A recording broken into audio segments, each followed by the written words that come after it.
Hello अनि welcome सबैजनालाई। यो भिडियोमा हामी आइपिओ सेयर कसरी भर्न सकिन्छ भन्ने बारेमा चर्चा गर्न जाँदैछौँ। आइपिओ सेयर भर्नुको लागि पहिला तपाईँ मेरो सेयरको एपमा जानुपर्ने हुन्छ।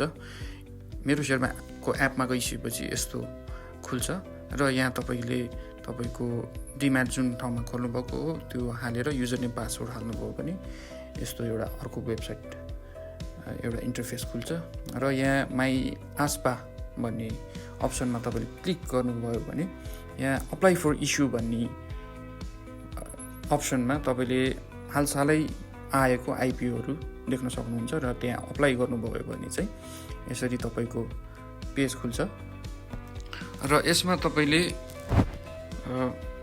यहाँ डिटेलहरू सबै भर्नुपर्ने हुन्छ। यहाँ तपाईँले ब्याङ्क लेखेको अप्सनमा क्लिक गर्नुभयो भने आफ्नो लिङ्क गरेको ब्याङ्क भेट्नुहुन्छ, त्यसलाई क्लिक गर्नुहोला र अप्लाइड कितामा चाहिँ तपाईँले 10 किता भरिदिनु होला। प्रायः सो आइपिओ 10 किता नै भर्ने हुन्छ र सिआरएन नम्बर तपाईँको ब्याङ्कले पहिला नै प्रोभाइड गरेको हुन्छ, त्यो सिआरएन नम्बर यहाँ हाल्नुहोला र यता चेक बक्समा क्लिक गरेर प्रोसिड बटन थिचिदिनु होला। यति गरिसकेपछि तपाईँको पिनकोड माग्छ, पिनकोड तपाईँले पहिला नै सेट गरेर राख्नुभएको हाल्नुहोला। कङ्ग्रेचुलेसन, तपाईँले यति गरिसकेपछि तपाईँले आफ्नो पहिलो सेयर भरिसक्नु भएको छ।